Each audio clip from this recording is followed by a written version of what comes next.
Yo, what's up guys? It's Noah here, and in today's video, we're going to be breaking down the NBA slate on Draftkings and Yahoo for Sunday, May the 30th. We got another 4-game slate for Sunday. As always guys, we're going to go game by game and talk about each game on the slate. I'll give you my early thoughts, what does stand out to me, looking at the slate on Saturday night, what stands out from each game. But yeah, before we do get started with the breakdown, as always, I would appreciate it if you would click that like button down below. If you are new to the channel here, be sure to click that subscribe button as well and hit the notification bell so that way you do get notified every time I upload. You also do get notified every time I live stream. But yeah, let's go and take a look at Sunday's 4-game slate. We will start off with the Knicks and Hawks game. So on the Knicks side, at the top here, you have Julius Randle, 9,100. So far in this series, Julius Randle has not been that good, like really at all. I mean, he's played 36, and 35 minutes, and he's only scored 37, 38, and 31 DraftKings points. We've seen the ownership kind of plummet on Julius Randle. Like, he's been super low owned. He was very low owned last slate. A lot of people just haven't been going there. The price did come down a lot, though. He was 9,700 last slate. He's now 9,100 today. Maybe with the decrease in price, that maybe ups his ownership a little bit, but I still don't think Randle's going to be that popular, especially with how much he has struggled. I still do have some interest in Julius Randle, but it's definitely a little bit concerning to see him struggling as much as he is right now.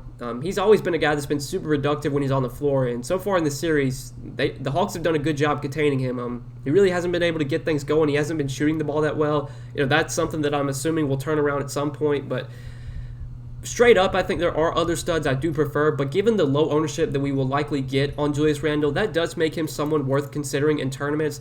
But then Derrick Rose, he's probably my favorite play from this Knicks team. He was very popular last slate for good reason. They announced that he was going to start last game, kind of expected.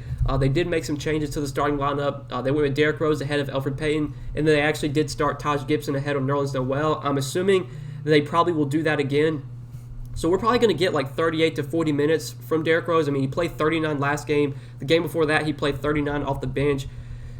I mean, if Derrick Rose is going to play like 40 minutes, he's a guy that you definitely want to be rostering right now. Even 6,800, like that's probably still too cheap for Derrick Rose. He's a fantasy point per minute player, a guy that can be productive when he's on the floor. He's a great scorer still. He's a guy that can rebound and get assists. I mean, he's got massive upside. He can go for 50-plus DraftKings points when he's playing 40 minutes a night. So I still like Derrick Rose a lot. He's still one of my favorite plays. 6,800 on DraftKings, and on Yahoo he's $27. I still think he's too cheap over there as well. So really like Derrick Rose. The rest of these Knicks guys, I'm not as interested in. Like RJ Barrett at 5,800. His minutes haven't been as high as we would like. He's kind of seen his playing time fluctuate. Did play 32 minutes in game 1, but only 26 in game 2. He did get 29 minutes last game. He hasn't been that productive though. Tough to really want to go to Barrett right now. Alec Burks off the bench I think's fine. He's probably going to play like 25 to 30 minutes. He feels priced appropriately though at 5,100. Doesn't really stand out as like a top tier play at this price tag. The guy though that I do want to mention is Taj Gibson. So Taj Gibson, 4,300. He was very popular last slate. Kind of for good reason. Once it was announced that he was starting, he was a clear top value play. He was only 3,800. He didn't have that good of a game. He did bust as chalk. Played 26 minutes in the starting lineup, had 13 DraftKings points. Maybe with him busting last slate, that keeps his ownership down today. I still do like Taj Gibson as a value play, assuming he is starting again. If he's going to get like close to 30 minutes, if he's going to play 26 to 30 minutes, he's someone that can definitely give you a good enough score at 4,300. Like, we already don't have much value to work with on these playoff slates. So a guy like Taj Gibson starting, probably playing around 30 minutes at 4,300, I do have some interest in him as a value play. Even though he busted last slate, I think I still like Taj Gibson, and I'm fine going back to him. Nerlens Noel came off the bench. He was limited, or they said they were going to limit him. He played 22 minutes, had 28 DraftKings points. It was kind of funny that Noel went to the bench. They said they were going to limit him, and then Noel's the guy that goes off. Nobody played him last slate. I'm pretty sure he was like less than 1% owned. Maybe he'll get some ownership today, but I still don't really have that much interest in Noel, especially if he's going to be coming off the bench now. We just don't really know how many minutes he's going to play. So my main interest from this Knicks team, definitely Derrick Rose, my favorite play here. And then I do have interest in Julius Randle. I do like Taj Gibson for value, but that's probably it from the Knicks. Now on the Hawks side, at the top we got Trae Young for 8,800. I have some interest in Trae Young. I don't think he's like a top stud for me. We're going to talk about, the Boston guys I like. You got Tatum, you got Kemba, you got the Brooklyn guys you could go to. We have LeBron and AD, we have Kawhi and Paul George. Like, there's a lot of pay-up options today. there's guys right now that I do have ahead of Trae Young, but I don't mind Trae Young at 8,800. I think he is also going to be a pretty low owned stud option. I don't see him getting much ownership today. Him and Julius Randle, I think both of them will probably be low owned. So if you maybe wanted to play those guys together, you could. If you wanted to play one of the two, I'm fine with that. We know Trae Young has massive upside. We know he's going to play big minutes if it's a close game. He's normally not a guy I feel like I have to play, just because rarely do you see Trae Young go out there and just put up like 60, 70 and break the slate. Like, he hasn't done it in a while. But still, 8,800 for Trae Young, I think, makes him a viable stud option. There are some guys I do have ahead of him. But like the rest of these Hawks guys, I don't have that much interest in except DeAndre Hunter. DeAndre Hunter, I do like once again for value. 4,300. He played 35 minutes last game. I know he wasn't that productive, only had 22 Draftkings points, just 11 points, 5 rebounds, 2 assists, and a block. But the big thing here is 35 minutes. Hunter had been coming back from injury. He made his return May the 10th. That was his first game back from injury. He missed almost 2 months with an injury. He kind of saw his minutes limited for a good stretch there for like a week or two. But the last 2 games, he's played 32 and 35 minutes. I think we're probably going to get like 35, 36 minutes from DeAndre Hunter, which definitely makes him a really good value at 4,300. He's a guy that I have a lot of interest in on the slate. And even though he was kind of mediocre last game, I'm fine going right back to DeAndre Hunter. I do like him a lot for value. And then on Yahoo, you could definitely play Hunter there as well. He's still very cheap on Yahoo, only $12. I do like him a good amount on Yahoo as well. He's probably one of my favorite values right now, especially if we get 35, 36 minutes from him. Again, he's pretty likely to give you a good score at this price point, if not, blow this price out of the water. So that's probably it for the Hawks. Like, I don't see too much else I like outside of Trae and Hunter. Capella, Bogdan, John Collins, I think are just okay options. None of them stand out as like core plays though. So next game we'll go and talk about Phoenix and LA. On the Phoenix side, you got Devin Booker at the top for 8,100. I don't mind Booker on this slate. I think he's definitely playable, but right now I do prefer Paul George. I do prefer Kawhi Leonard at a similar price range. I think those guys are going to be more popular than Booker, but straight up I would just rather take the Clippers guys over Booker at this point. They've just been so good lately. But Devin Booker, we know, has massive upside. He had a really good game in Game 1. He's kind of come back down to earth, though, these last 2 games. He's kind of been, he's been underperforming, I would say. 40 and 41 minutes, but only 34 and 31 DraftKings points. I think Booker's going to be pretty low owned on this slate. You just see recency bias. It's always it's so big in these playoffs, especially because, you're playing the same team over and over. If guys start struggling, like, they're just going to be low owned. And if guys, are playing really well, they're going to be pretty popular. That's just how it goes in the playoffs. So with Booker struggling in back-to-back games, I think he's going to be very low owned today. But we know Booker can turn it on at any point. So I still do have some interest in him. There are other guys I prefer over Booker, though. Chris Paul, he's like the big wild card of the slate. Like, we just don't know what we're getting from Chris Paul. Obviously, Game 1, he played his full 36 minutes. He did get injured in Game 1. And since that injury in Game 1, he hasn't been 100%, you can tell. He's only played 23 and 27 minutes the last 2 games. Has not been productive at all. He's 6,900. He's super cheap. This is a crazy low price tag for Chris Paul, but we just have no idea if he's fully healthy. We have no idea how many minutes he's going to play, if he's going to be able to, be aggressive and, do what he normally does. So Chris Paul's risky. I think at this price point, with his price coming down, I'm willing to go there in some tournament lineups. I'm going to be interested to see what his ownership is for today. I don't think many people are going to play Chris Paul, so I still do like him in tournaments just because we know he can kind of turn it on at any point. At some point, he's going to get back to full strength. I mean, unless this shoulder injury is like really severe, I'm assuming he's going to be full go at some point. Maybe if the Suns win this series, maybe it'll be in the next series, whoever they play. But yeah, I think Chris Paul at some point is going to get back to playing his full minutes. When he does, he's very likely to pay off 6,900. So I'm still interested in him in tournaments as a kind of low-owned guy to go to. DeAndre Ayton, though, I think is still a very strong option at center. He's just been getting massive minutes lately. So far in this series, he's played 37, 42, and 41 minutes. We've seen back-to-back games with over 40 minutes for Ayton. He's been productive as well. He's always been a pretty productive player when he does get minutes. He's a guy that can get you a double-double. He can get you 20 and 10. He's put up at least 20 and 10 in every game so far against the Lakers, in this series. And he's still pretty affordable at 6,700. Like, 6,700 is still too cheap for Ayton if he's going to be playing anywhere near 40 minutes right now. So I do like DeAndre Ayton a lot. He's probably my favorite play from the Suns overall. And then Booker and Paul I think are viable. Outside of that, though, I don't really like too much else on Phoenix. Like, Cameron Payne came off the bench and had a really good game again. Scored 35 DK points in 27 minutes, but like I said, I think as Chris Paul's minutes start to increase, you're going to see the minutes decrease for Cameron Payne. He played 33 in Game 2, but only 27 last game. There's a good chance that Cam Payne maybe only plays like 23 or 24 minutes today. And at 5,400, like there's no way I'm going to play Cameron Payne at 5,400 if he's only going to get like mid-20s minutes, if that. Yeah, like I said, I think once we start to see Chris Paul get more minutes, that's just going to take away from Cameron Payne. I'll let other people go to him. He's a fade for me for sure. Jay Crowder is the one guy I do want to mention lastly before we move on to the Lakers side. So Jay Crowder, he's going to start, probably play 32 to 34 minutes. He's been dealing with foul trouble basically every game so far in the series.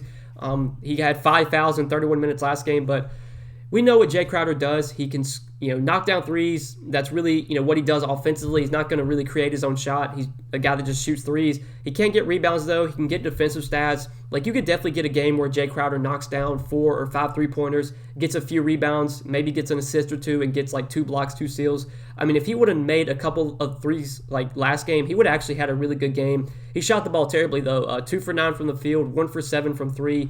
Still finished with 23 DK points. Like if he even makes 2 3-pointers plus what he had, I mean, that's 30 DraftKings points for Crowder. So 4,800, the price tag did come up a little bit, but I still think Crowder is a pretty solid value. I don't think he's like a smash value or anything, but definitely someone I am interested in. But that's it for Phoenix. Moving on to the Lakers side, you got LeBron, AD, both at the top here. Again, like I think there are some other studs I'd rather play over these Lakers guys. I do prefer Tatum. I think I'd rather play Kevin Durant. I'd rather play Kawhi and Paul George.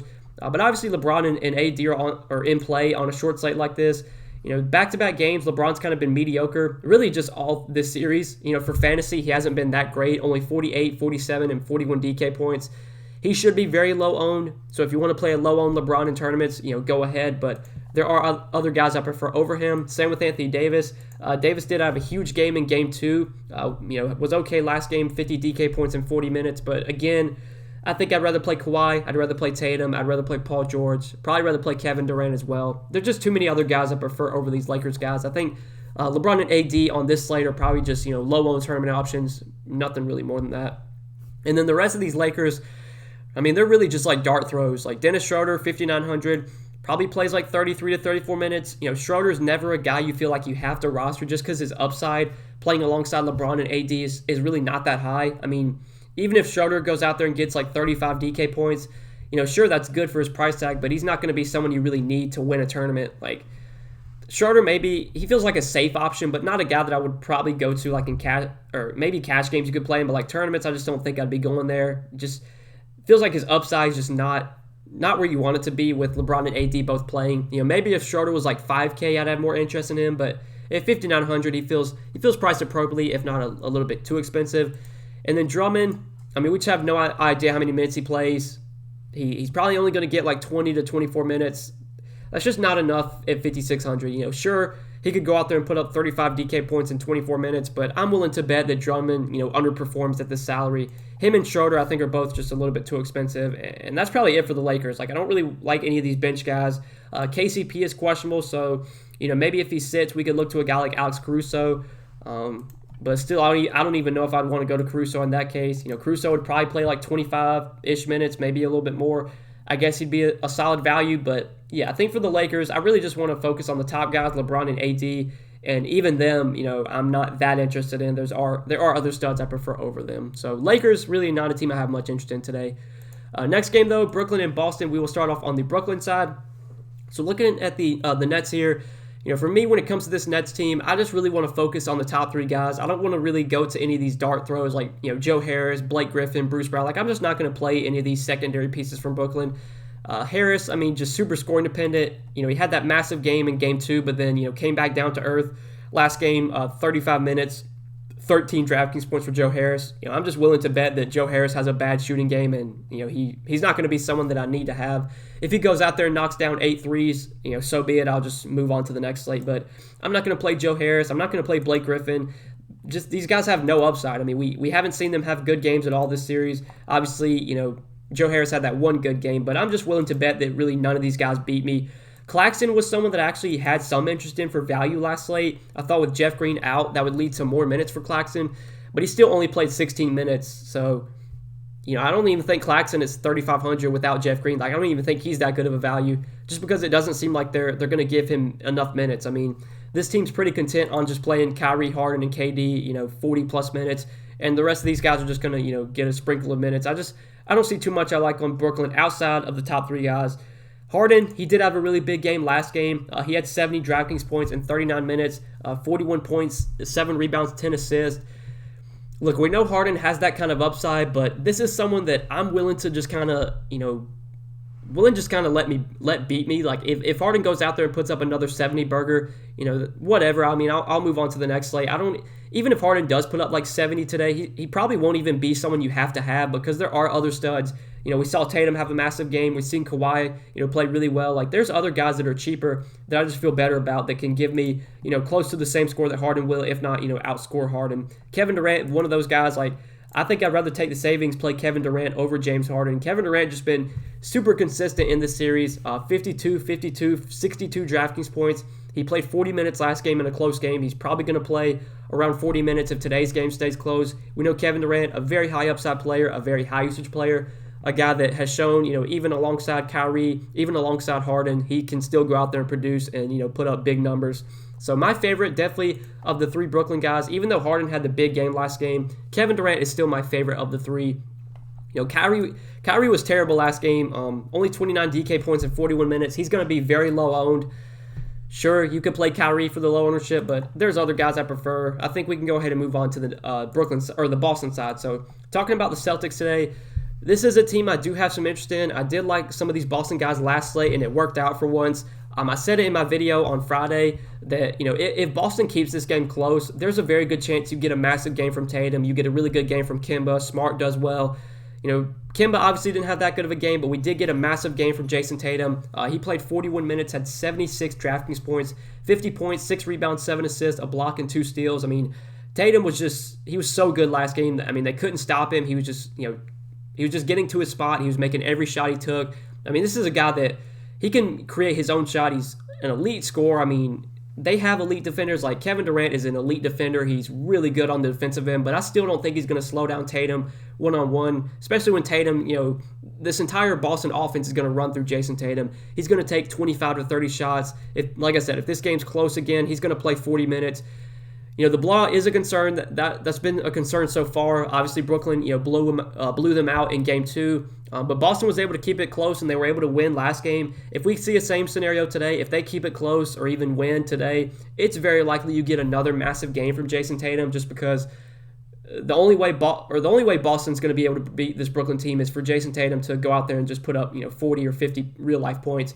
He's going to need to have another big game. I'm willing to bet that Tatum comes through, plays really well, Boston keeps this game close, we get full minutes from Tatum, and if that's the case, he's once again one of my favorite studs. I liked him a lot Friday. He was lower owned than I expected he would be, and I like him once again. Now, I do expect his ownership will probably come up today since he did have such a big game last game, but I still really do like Jason Tatum today. For sure, one of my favorite pay-up options on this slate.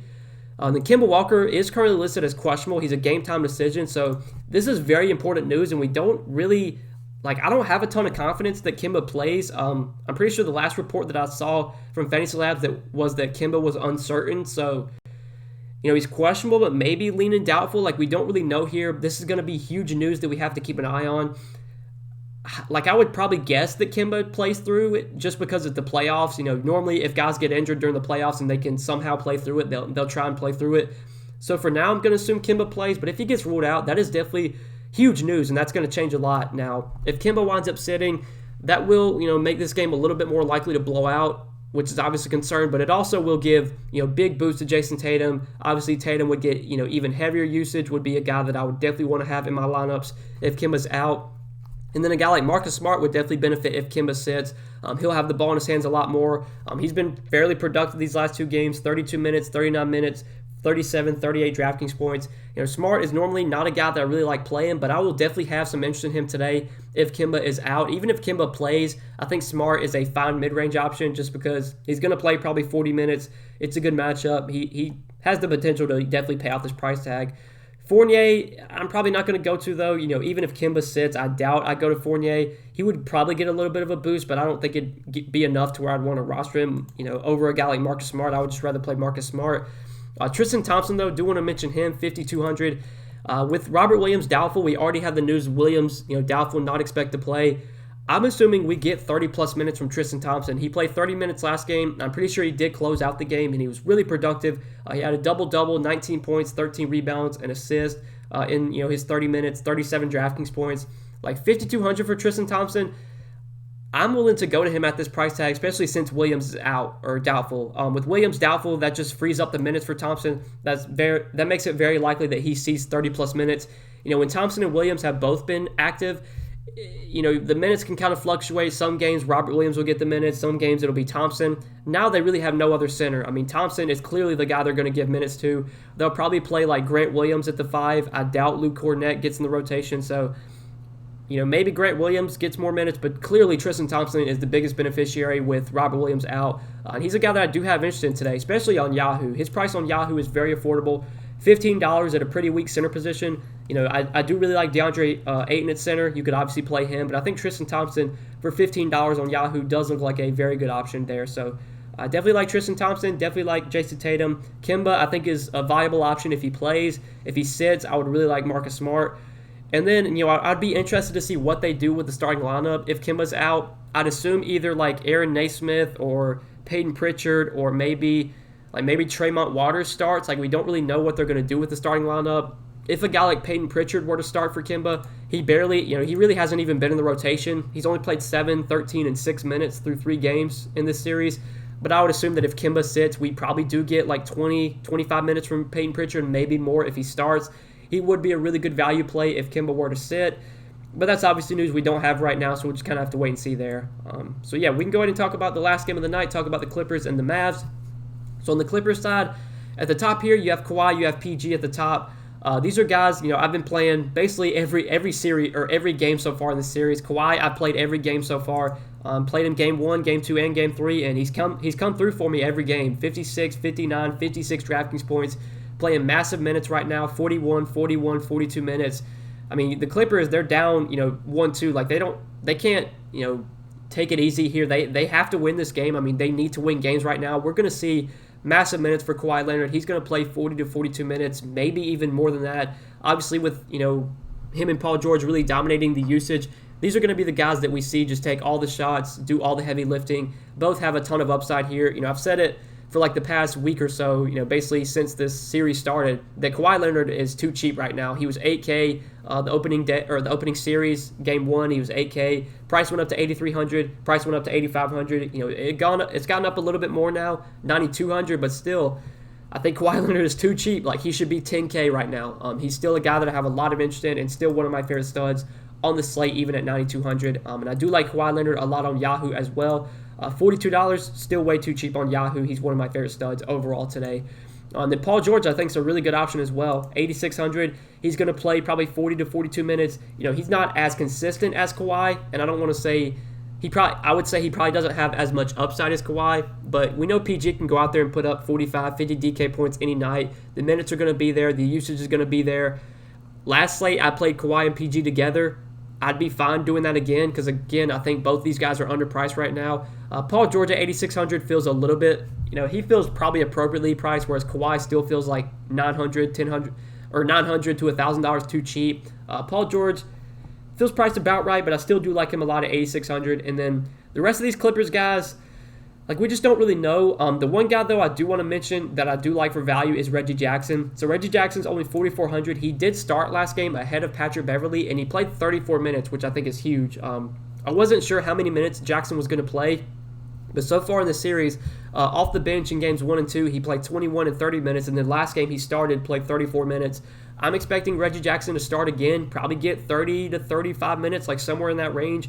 At $4,400, he's not going to be a guy that smashes, like, playing alongside Kawhi and PG. Obviously, Reggie Jackson's not really going to be that productive of a player. But $4,400, on a slate where we don't have much value, getting a guy this cheap that's going to play 34, 35 minutes definitely makes him a strong value play. So I do like Reggie Jackson a lot for value. Rondo probably gets like 20 to 25 minutes off the bench. He played 26 last game. You could take a shot on him at $4,800 if you want to go there. Marcus Morris probably plays like 34, 35 minutes. He's not going to be that productive when he's on the floor, but his price has come down to $4,500. He's an okay option. Probably would rather play Reggie Jackson though. Then Serge Ibaka, I believe, is doubtful, or he's questionable right now. I don't think this Ibaka injury really matters that much. Zubac last game barely played, like he only played 11 minutes. They started Nick Batum over him in the second half. I'll be interested to see what the Clippers do with the starting lineup. There's a good chance that maybe Zubac goes back to the bench, or they bench Zubac and maybe Batum starts at center. Clearly, this has been their best lineup so far. Whenever Zubac's out there, like they struggle a lot. So getting Zubac off the floor is what the Clippers need to do right now. I wouldn't be surprised if we see them change up the starting lineup and start Nick Batum at center. And if Batum starts at center, if he's in the starting lineup, I like him a lot for value at 4K. If he comes off the bench again, it's a little bit riskier, but he would still probably get like 25, 26 minutes off the bench. If he were to start, I feel pretty confident he gets like 30 to 32 minutes. So definitely keep an eye on that Clippers starting lineup. If they do make a change and they start Batum, he would be a guy that I would be looking to for value at 4K. So that probably does it for the Clippers. Definitely my favorite plays here are Kawhi, PG, and Reggie Jackson. But I think if Batum starts, he's a good value at 4K. I think Marcus Morris is an okay option. And that's probably it. I really don't want to go to Terrence Mann. Like, he played 19 minutes. I don't think I'm going to go there. Patrick Beverley, now that he's coming off the bench, only played 6 minutes. No interest in him. So we can go ahead and talk about the Dallas side now. Dallas should be pretty easy to break down. You have Luka at the top. Now, Luka is currently questionable. Him and Kemba are really the two big injuries we have to watch today. I'm going to assume that Luka plays. I don't really see any reason why he wouldn't. In the playoffs, these guys are going to do everything they can to be on the floor, especially with Dallas having a lead right now in the series. I mean, if they can win this game and go up 3-1, that is going to be huge for them, for their chances to win this series. So I expect Luka to push through and play. If by some chance he does not play and he gets ruled out, we kind of know where we want to go to in that case. Tim Hardaway Jr., Jalen Brunson, Josh Richardson, these would be the guys we definitely would want to look to if Luka sits. Jalen Brunson at 4,300 would be my favorite of all those value guys, but that would definitely give a massive boost to all those guys. Kristaps Porzingis, if Luka sits, I would like a lot as well at 7,300. But for now, just assuming Luka plays, I think Luka's an okay option at 11,100. Now, again, you have Tatum for cheaper, you have Kawhi for cheaper, you have Paul George for cheaper, you have Kevin Durant for cheaper. I think I'd rather save salary and play some of those other guys, but Luka definitely viable. Porzingis, he's just been so bad in this series. I haven't played Porzingis at all so far in the series, and I don't think I'm going to play him. The only way I'm going to play Porzingis today is if Luka sits. So if Luka's in, I really have no interest in Porzingis, even at 7,300. That's probably it, though, for Dallas. If Luka plays, I don't really want to go to anyone else, like Tim Hardaway or Dorian Finney-Smith or Brunson. I'm not going to play these guys if Luka's in. I would only consider them if Luka sits. Maxi Kleber, do want to talk about just as a value option. He has started every game so far in the series and has played big minutes, 36, 34, 35 minutes. He's cheap, 4,100. He's expected to play. I'm assuming Kleber starts and gets 35 minutes again. Obviously, this is not a guy that has much upside. He's only scored 23, 23, and 20 DK points so far through 3 games, but getting someone at 4,100, getting someone this cheap that's going to play 34, 35 minutes, it's hard to find on these playoff slates. So just the minutes alone, I think, make Kleber a pretty solid value at 4,100, assuming he's in the starting lineup still. But that's it for Dallas. For me, it's a wait and see here. We got to wait and see if Luka plays. If he's in, probably just Luka and Kleber for me. If Luka's out, then it becomes just, play all these guys. Porzingis, Tim Hardaway, Brunson, would like all those guys a lot if Luka's out. So, yeah, that does it for the Dallas game, and that does it for all 4 games on this Sunday slate. So, as always, guys, I appreciate you watching. I hope you did enjoy the video. If you did enjoy, be sure to click that like button down below before you do get out of here. Click that subscribe button as well, and also hit the notification bell so that way you do get notified every time I upload. You also do get notified every time I live stream. Again, guys, it's the weekend, and I normally don't stream on the weekend, so I probably will not be live today, but I'll definitely be back with a stream on Monday. I will see you guys then, but as always, guys, appreciate you watching. Hope you did enjoy. Best of luck on the slate, and we will see you in the next one.